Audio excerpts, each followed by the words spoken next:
processing processing area.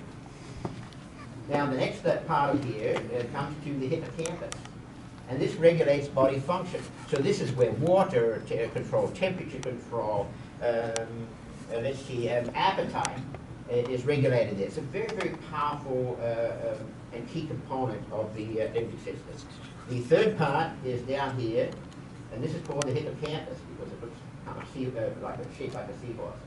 And that's memory, and that's responsible for recent memories, storing recent memories and reconciling recent memories with memories that are already in the brain. And there's this thing here that's called the amygdala, or amygdala, as we would say, different countries pronounce it different ways, and that's really is centered for emotional control. And everything is impacted by those four pieces of your limbic system, after you look at people's limbic system. But this is your emotional brain. Right? This is your emotional brain. The important thing too is that all those four aspects of the limbic system are gray matter, which means they're rich in neurons, which means they're firing, which means they store memory as well. It's not gray matter. This is simply not just tracks. This is gray matter. And so within this limbic system it doesn't matter whether you're Ron Grable, Alan White, Rodney Corker, or Graham Stacey. It doesn't matter. This is how the brain works. Our structures are all the same. That architecture is constant. God built that architecture. He knows how it works.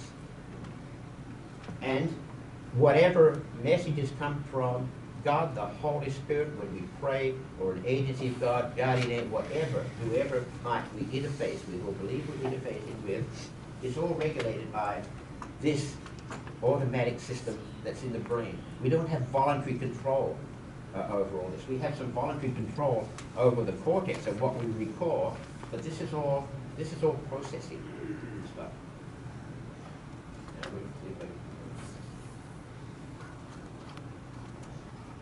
Okay, so again, integration of stimulation, it connects to emotional memory, time, place, person, event, emotional intelligence. That's all going on in the limbic system. Emotional intelligence is, I've got this little conversation I had in Australia last time I was back there. When Australians get together, the men and women get into kind of separate groups to talk pretty quickly after lunch. But that's not always true. And then I was eavesdropping on a conversation, and one of the women said, "Oh, he was such a lovely man, but he had no emotional intelligence whatsoever." And the guys were going, "Say what? Say what? What are you talking about?" And Rodney's sitting there eavesdropping on this conversation, thinking, "Yeah, skinny limbic system, undernourished limbic." As I said, this performs and presents you as a synthesizer, integrator, and assembly plan. It may have been Jack Provencher's character filter, and maybe we can find that filter somewhere. But however, this function here may do some filtering, but primarily it's a synthesizer, a builder. May I ask you a question? Yes, go ahead. 2 slides before, or maybe 3 slides before, you have at the top Jack Provencher's. You make a reference to him, but you didn't say anything about anything on that slide in Jack Provencher. Oh. Do you know the one? Right? Yes. Ah, yes. I'm sorry I skipped that. I put possible sites, as in these 3 areas are possible sites for what Jack called that filter. And so it could be the anterior association area, which coordinates all that frontal lobe activity that I started with. And maybe there's some kind of filtering going on there, but it certainly coordinates it. It reconciles it. And does it filter it? As I said last week, I think a lot of the information goes in raw, and there's not necessarily a lot of filtering going on. I think the filtering goes on its way out, not on its way in. That's why we have bad dreams. That's why we have memories that we would like to get rid of. That's why, you know, we wish we hadn't heard certain things or seen certain things, because they've got past any filter that was there. They've got behind the filter, and you can't take the filter out to rinse it off. Is that in chapter 19? Yes, chapter 19. Okay. Is where I was working from that. But because of perception and all this visual management, maybe Jack's filter was in the posterior association area. So only a little map there this association area is where three lobes join together deep in the brain. So the occipital lobe and the parietal lobe and your temporal lobe, if you project in from there, that's where this posterior association area is going, because it's giving information to those lobes and pulling information from there. And there may be, you know, some filtering that does go on, but the literature doesn't tend to talk about filtering, and certainly in my background as an occupational therapist, someone involved in cortical assessments and retraining, is we thought much more about compensation and integration than we talked about any kind of filtering. I've talked about the automated nervous system, and that is the hypothalamus. That's where all that stuff goes through, and that is sorted there. But that's not under our voluntary control. You know, that is information that's coming in from the environment, the internal environment of the body, and also often stimulated by the external environment. But all essential to learning. And so the way that I think about this, and I'm suggesting, is that this limbic system is really your hard drive. The cortex is more the software. We have problems, our problems, and we have moral problems, a variety of problems. It's about the software. But we're not going to have any influence really over that hardwired hard drive. But if God has a toolbox that he wants to work on with us, or the Holy Spirit's going to interact with us, it has to go through this so-called toolbox. And I think this is, at least in the way that I think about it and discover it, this is the what I call the core face of character building, the human divide interface. The limbic system is responsible for all learning and all behavior. It has to go in and out of there. And I'm suggesting it's the platform for any personal relationship with God. Now, I want to move to the vagus nerve, because often we use expressions that we have a heavy heart, or we're heartbroken, or God, you know, open my heart, or God, please touch the heart of my friend. Those kind of expressions. Heartfelt responses. What's that got to do with the brain when the game that's being played and life is played in the brain? So what has the heart got to do with it? Tina Turner has a song, you might remember. What's love got to do with it? It's nothing but a second-hand emotion. You know, a theologian could say, what's the heart got to do with it? It's nothing but a second-hand organ when it comes to the frontal lobe and when it comes to character. You know, and if you don't believe good example in the last few weeks. Does anyone, heaven forbid, watch the Bachelor series on TV? Thankfully, nobody, but my wife and I did. But the interesting thing here is when this bachelor starts off, he's got these 30 women to sort out who he's going to maybe propose to, is he's up in his brain, he's in his prefrontal cortex. Oh, I'm looking for this in a wife and a mother of my children. I'm looking for these qualities or whatever. Yeah, good, you're in your brain. Sounds good to me. I understand that. As the pressure came on and the women got divested and sent home, you got down to 3 or 4, and then he visits his family, and some of his friends visit him and says, hey, he says, look, you've always had great intuition. Go with your intuition. You've got a great gut. Go with your gut. Mother says, trust your heart. These are all visceral. You know, trust your visceral organs. Don't worry about the brain in this. And of course, within an episode or two, he's vaulting fences, he's in tears, women are leaving him, he's distraught, and he's choosing women that he could not reconcile with where he started. And so Joanne and I are sitting there saying, get back in your brain, get back in your brain, you know. And this guy was totally miserable. In the end, he got reconciled, he did okay. But again, part of my point here is that we default to our so-called gut and to our viscera for our thinking, and there's no thinking going on there at all, you know. And again, you're toggling between the primitive and the cerebral, and that's how life comes at us. That's how we deal with life. But the parasympathetic nervous system is okay, and it descends down, but it's in the heart that we feel things like heavy and sad and heartbroken. I can remember breaking up with a girlfriend when I was very young, but I could actually trace out, I was so heartbroken, I could trace out the outline of my heart because it was just dragging so much. So we definitely have a connection there. And it's called this thing called the vagus nerve. The word vagus means, it comes from vagabond or wandering. And it's the longest cranial nerve, that in the CN10. It's the 10th cranial nerve.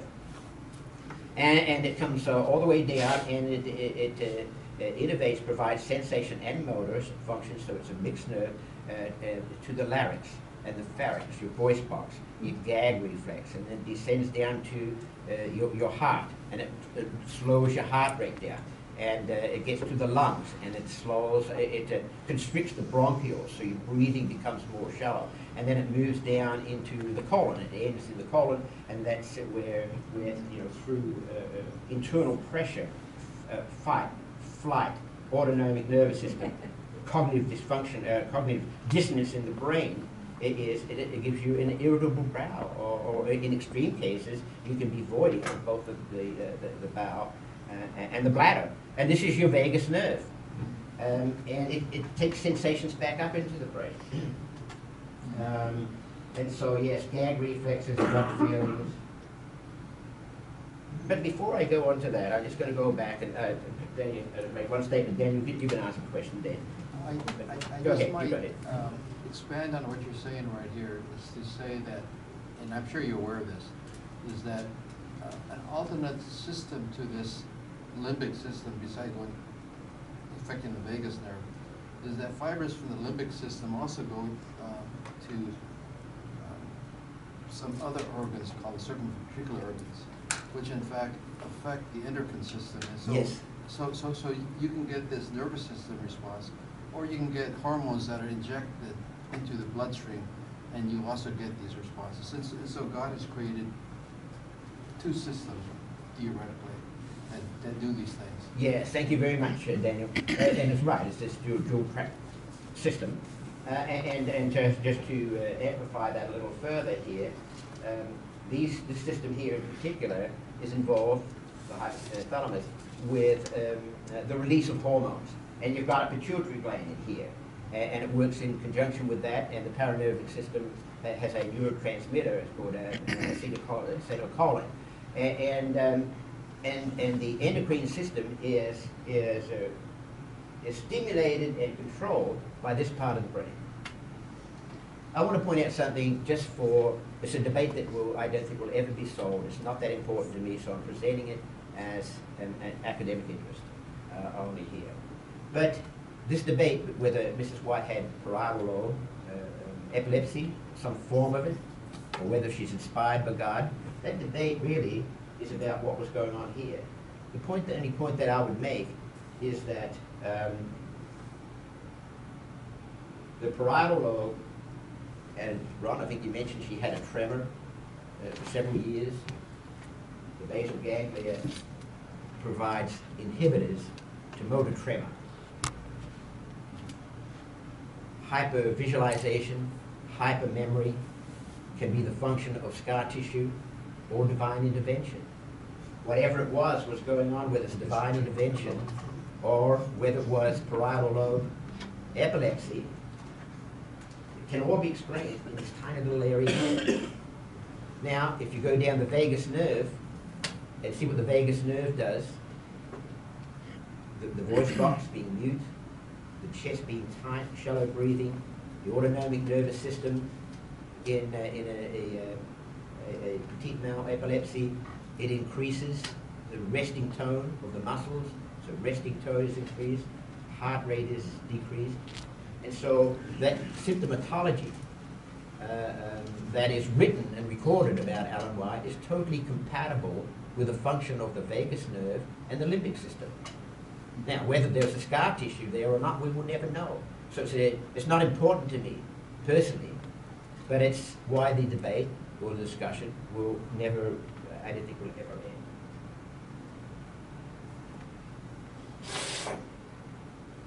Faith-based believers.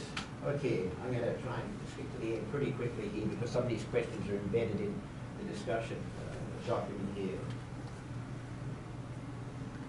But why it's important primarily is it allows the embedding of ethical and moral values over a lifetime. Old geese is like us. Old dogs can learn new tricks. It provides a spiritual mindset in which we can transcend self-interest, which primarily most people believe is a good thing to do. We can be our better selves. We can in fact be more godly. if there's no neuroplasticity, we're primarily animals. We're subject to the dominance of our primitive nervous systems. It promotes self-determination, accountability, choice, free will, which Alan White and Jack Provencher strongly agree with. But it rejects fatalism, determinism, and caused events, that we are the victims of those things. And I've got friends who are fatalists, and they can be very draining on you. But they're very intellectual people, but they are basically fatalists.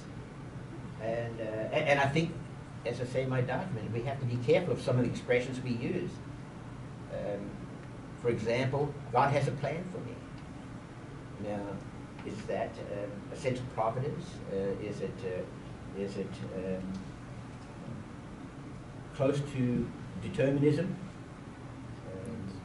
Or does God really have a plan for everybody? But I can make a case intellectually and theologically that it's a form of determinism, or almost fatalism. And so that's an interesting thing that I'm sure some of you want to talk about. But if we aren't neuroplastic, then what can the Holy Spirit really do with us? Nothing. You know, we have to be neuroplastic. And if we don't believe that, we should stop singing and praying for God to do things and the Holy Spirit to do things and intervene in ways that our brain can't handle and we were never designed to be able to process. So how does God do what God does? And does the Holy Spirit have some kind of cortical workshop? And I'm suggesting to you, if there is a cortical workshop, we've had a look at it this morning. And God and the prophets are all bound by the same process of knowing. That architecture that we looked at, everything is limited to that.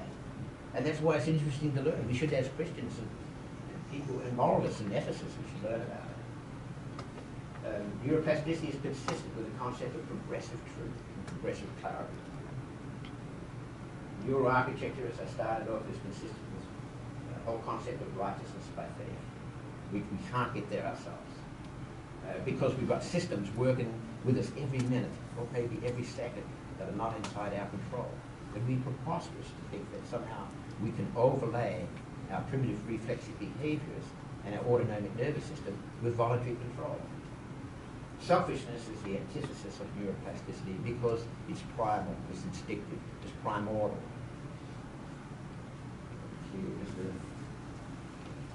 Okay, so it gets into moral concepts here, nature versus nurture. It's close competition. It's always on. I haven't got time to go into that, maybe some other time. The seat of moral consciousness, if we have one, how did it get there? Where did it get there? Neuroscience will tell us that morality is really primarily driven by social harmony within a subgroup or within a group. We talked about the dual track architecture, dual architecture, and what goes on there. And the moral question too is goodness, is character as we would define it as inventors, a natural property, a property that exists in material reality and cannot be measured, and most neuroscientists say no, it doesn't exist.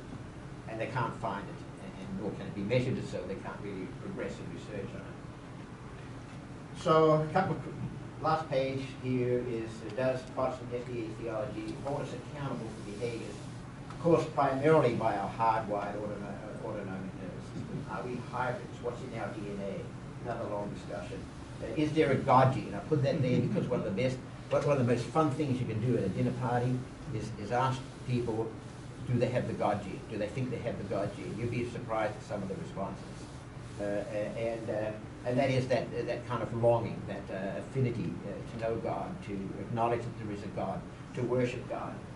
And so in my experience of doing this and upsetting dinner parties, is some people even raised Adventists and even still attending Adventist church somewhat occasionally have no sense of a God gene at all. They just don't understand. There's no affinity, natural connection with a God or a concept of God at all. And yet other people have this powerful longing to know God and to believe in God. The next one is self-explanatory. Respect for life. I put this one in here because of Jack Provencher, because Jack Provencher got my brain kind of sorted out on this in 1980 when I was here. And there's this great moral question. If a fellow human and your pet dog was around, which would you save? I know what Jack Provencher would advise on that, but someone can tell us that in a minute. But also, one that I pondered it for a long time. And God says, I'll give you a new heart, I'll send you a comforter. When did that happen? How does that happen? What did he really mean? He didn't send us a new heart. How's the pump? God didn't give us that, under the whole New Deal. He didn't give us a new pump at all. So did he tweak our DNA? And what does that mean?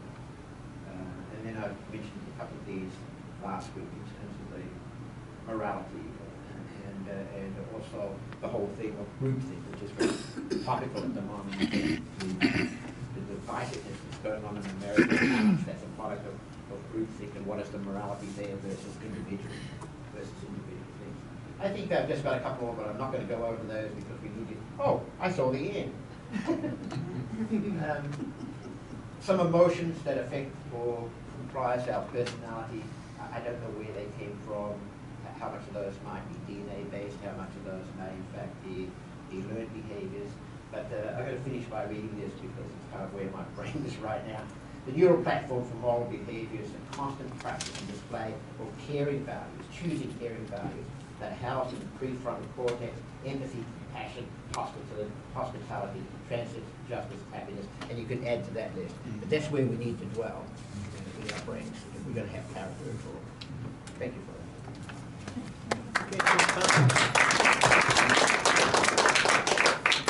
At this time, are there hands? Okay.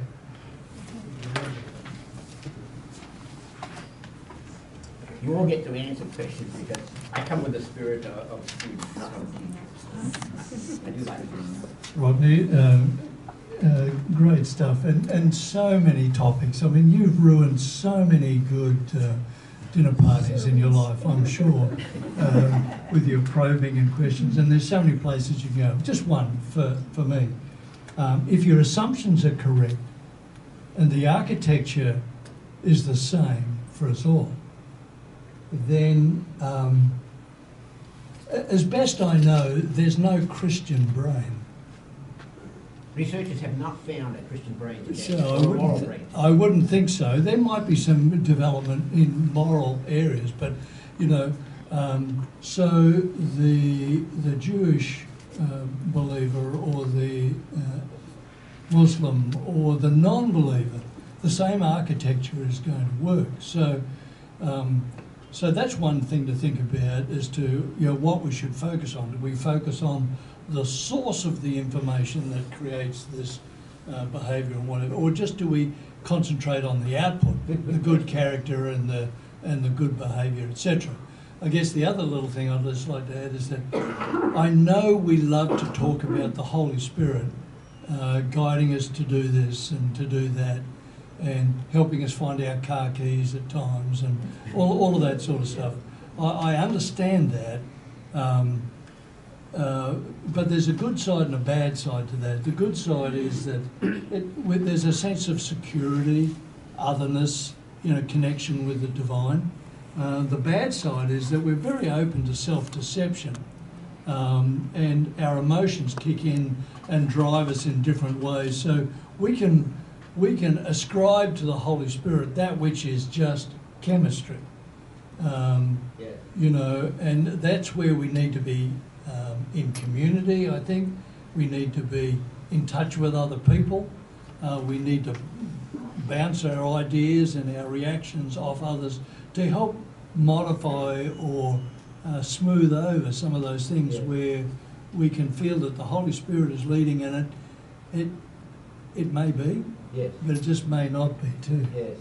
Well, just to briefly, 2 comments on that. Firstly, starting with the latter. Man, and when I say man, generic man, humankind's greatest fear is separation and failure to attach, non being attached. So the whole concept of a comforter is very, very primal for us.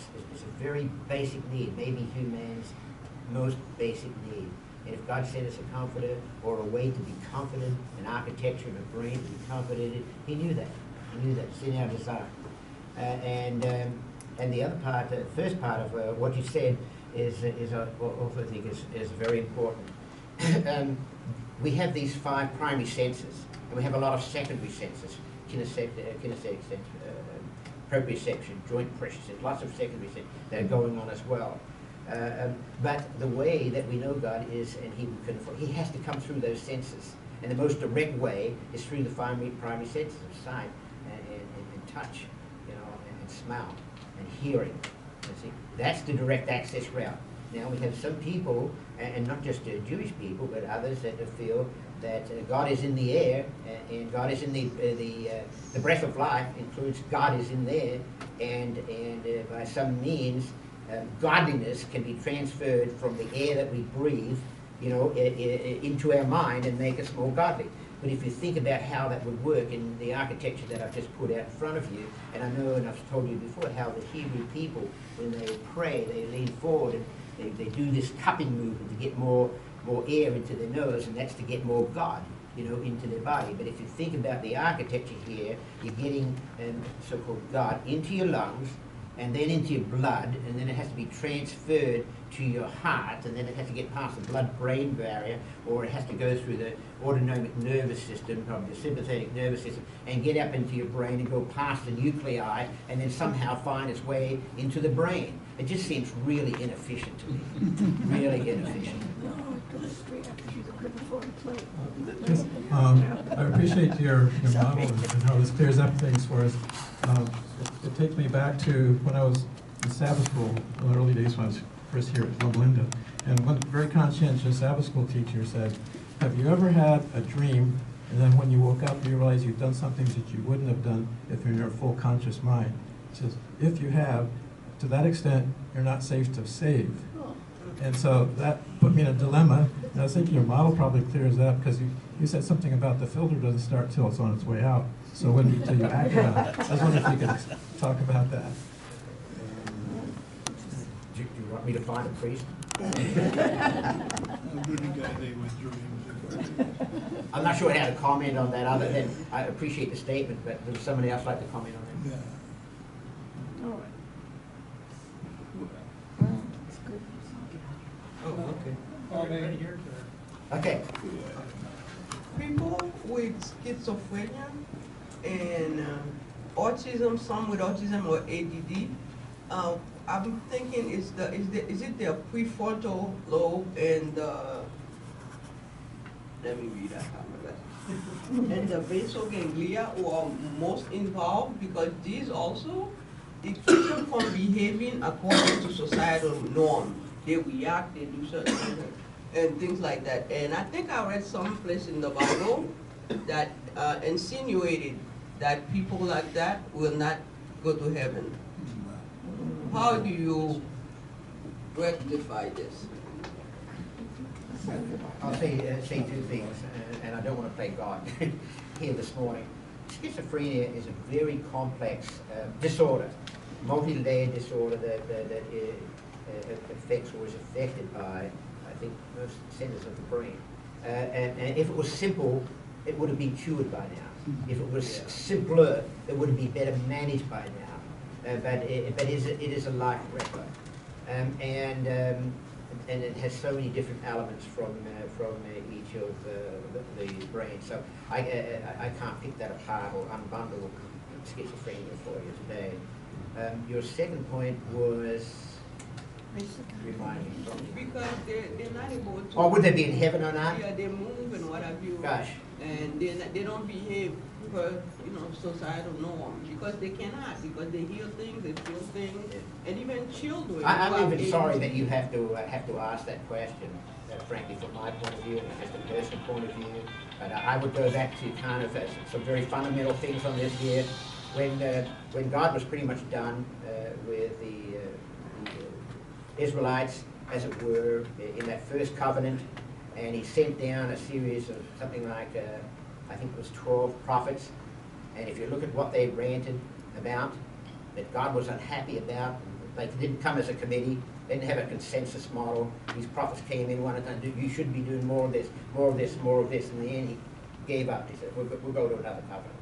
Yes. But when you look at, it doesn't matter which of the Abrahamic religions you look at, there's only 4 common elements there. And I've adopted those as my 4 most fundamental theological concepts. The first one is hospitality. is these people did not have hospitality. And the lack of hospitality is consistent with neuroplasticity. The next thing is compassion. Let's talk about love. It's compassion. Love is problematic. That's another whole discussion. But it's compassion. The next one is transcendence. And that is believing in a higher power and transcending your self-interest and being your better self. And the fourth one is justice. And where it doesn't matter whether you're a Muslim, in fact, it doesn't matter whether you're a Buddhist or a Jain, Hindu, whatever. These are the four common elements that all religions can agree upon. And so I'm going to come back to justice. If God is a God of justice, how can he hold and condemn somebody for something so totally out of their control as schizophrenic pathology? That's a good answer. Thank you. Yeah. That's a good answer.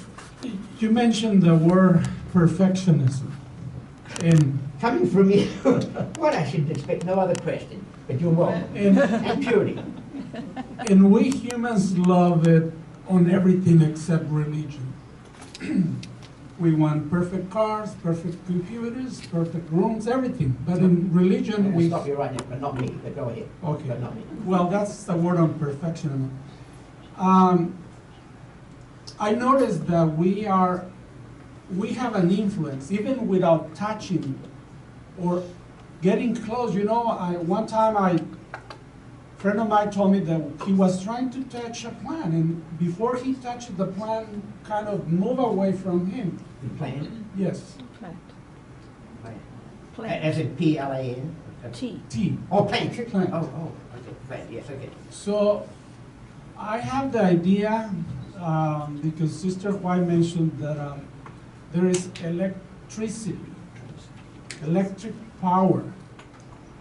Can you confirm that there is an influence in the air that is electricity? No, in terms of background power, whether it be magnetic or electricity, I'm kind of not there, and I'll go into a whole different set of questions. Is what does God want us to do with that? How does that connect to us? You know, so it becomes kind of, to me, it's mythological, but in terms of its presence in plants and living creatures, we are supposed to have some magnetic aura, some electric aura. But what that means in terms of health and morality and theology, I have no idea.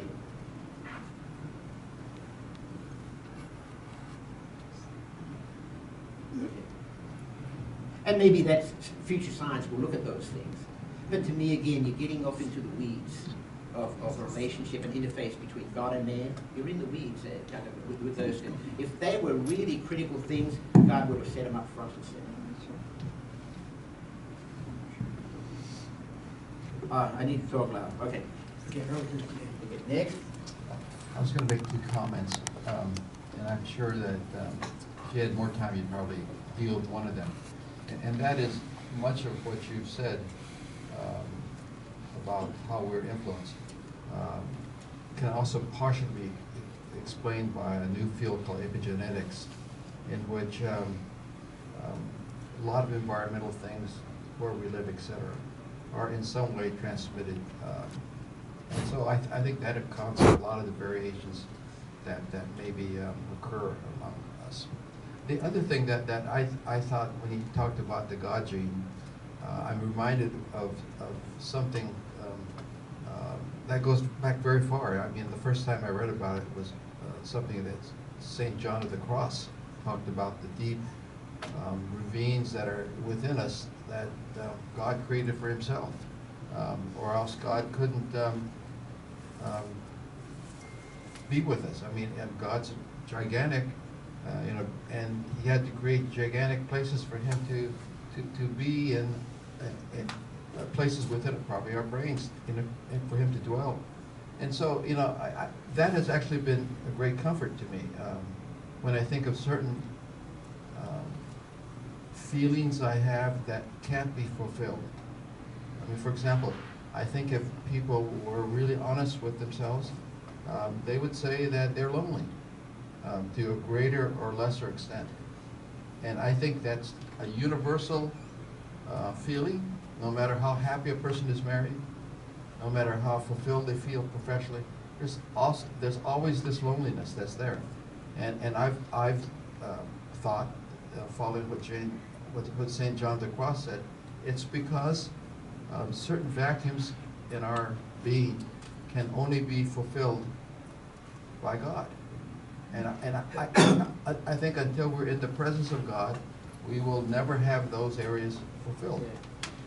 And so I think the argument about what you call the God gene is one that goes back at least to medieval times, and that great thinkers have thought about this in various forms, and I think we've just given it a fancier name today, but this is a very old concept. Yeah. Voltaire, the great atheist, is allegedly to have said, because he wasn't an atheist, he said, to many people that I know, if there wasn't a God, they would construct a God. They would go build a God. And I think I might be one of those people. I think the propensity that I have, the natural propensity that I have to worship with, is if there was some reasonable evidence that there wasn't a God, I would join a group of people that would probably make a God. But the research part of my brain would have a real struggle with that. But my will, my inclination, something that's maybe genetic in me, I don't know what it is. It's a very deeply personal thing. It's deep brain stuff. Is I have a propensity to worship. You know, that's clear. And I think that's part of the God gene. I want to say one more thing very quickly on what you said. We haven't talked about neurotransmitters, but some interesting research about oxytocin. Oxytocin. The miracle molecule, I think it was called several years ago in research. Prozac. Pardon? Prozac. Yeah. So I think it was introduced by kind of a nasal spritzer and goes up into your brain. But these researchers believe that they could produce more godliness, more goodness, more moral character by introducing this neurotransmitter, you know, which is actually released, I think, from the pituitary gland via the amygdala. So this research, I think, is going to be very interesting. That research could not be repeated. It has failed in subsequent attempts, but I do remember seeing that expression, the miracle... The moral molecule. The moral molecule. Yeah, that's right. Thank you, Rodney. Aye. Two questions. Excuse me, clambering around out here, but my legs get me. IQ, does that enter into any of this? And secondly, artificial intelligence, is that a threat to... Good questions. Good question. When it comes to... I'm going to sit down if that's okay. Otherwise I'll fall down. But I think... Look, I'm not a sage on this. We haven't got to the whole genetic side of character, as it were. But I think it is a mix of genetics, because it runs in families, and I think it is also learned behavior, you know, by study. Now, back onto the genetic part of this, is right from the very beginning, there were, say, gods, and there were demigods, kings and queens. And straight away what's established was these people never married commoners. They always married within somebody else that was a demigod or king, because they believed that it was in the bloodline, it was in the DNA. And it's gone all through history in every civilization, is you don't marry commoners until this current generation where Prince Charles and blah, blah, blah, say, okay, they're deciding to marry commoners. But why did they only marry to the point of obliterating some families and introducing awful diseases and pathologies such as hemophilia? And why did they do that? And they believed that there were two things that were in their blood, why they would never marry a commoner. And this includes Queen Elizabeth. Why you'd never marry a commoner was leadership and courage. Those two things. Now, research in England in 2017 shows that up to 25% of leadership is actually inherited. And it's good research, and people aren't, are tending to accept that. So this combination of genetics and learned behavior is still for the researchers. I believe it's part of it. Donna? Well, first of all, thank you very much for a really interesting I hope I was presentation. entertaining at least. Oh, yes, definitely. I hesitate to ask you to dinner anytime, but maybe, perhaps Yes, that's right. sometime in the future. Before you dinner party. And now what you've done is so many different parts of my brain it's kind of scrambled now somewhere. I forgot which part is responsible for scrambling, but it's activated now. But one of the things that struck me was how extremely important it is to control what comes in from the outside. And it's very frightening, the sort of the multiplication of violence in pictures, violence in, we see this man in New Zealand that filmed his as he killed, 50 people or so. Yes. And the appetite for this goes through the internet. I'm frightened actually for society And we should be frightened. and for the future. It's really it is terrifying. It seems to me, and that's more just a statement. But Yeah. listening to what you have done here just kind of magnifies that sense and that realization. And then it reminds me, the last thing I was going to say was about, is it Galatians? Whatsoever things are good, are pure, of good, you think on these things. Think on these things. What we choose to think about, it seems to be, actually ends up having an anatomic change. Yes, I mean, that's like a benediction to what I've said here today, but I'd refer that to Daniel's book as well in there. And certainly my refreshing preparation for today and last week was the importance of the emotional connection, reinforcement, and socialization. You know, if you think about my anecdotal experience of Jesus' coming, for example, it was highly emotionalized, you know, and I wanted to belong, and also, I spoke last week about how we reward choosing who you hang with, who your kids go to school with, who their friends are, and who you hang with, and the kind of people that you're around, and you know, and that information from that your primary senses, not your secondary senses, primary senses pick up, is just really, really important. I think that's how the game is played. And so, along with that awareness, I've actually cognitively disconnected myself, disassociated myself from several friends of my childhood, because I know I don't have anything in common with them anymore. They don't entertain me anymore. If they do, that's not what I'm about in this part of my journey, of life's journey, of getting to my end time, a healthy soul and a healthy spirit. I want to be around a different kind of people. I want to be around you people. As part of why I started to come back to Sabbath school, is choose your friends and choose who you hang with, and affect the input to your brain and what you think about. Okay, well, thank you again, Dr. Corker. And again, you probably never get another invitation I from don't anybody. expect it. I don't expect Or it. if we have potluck, we'll have a special period.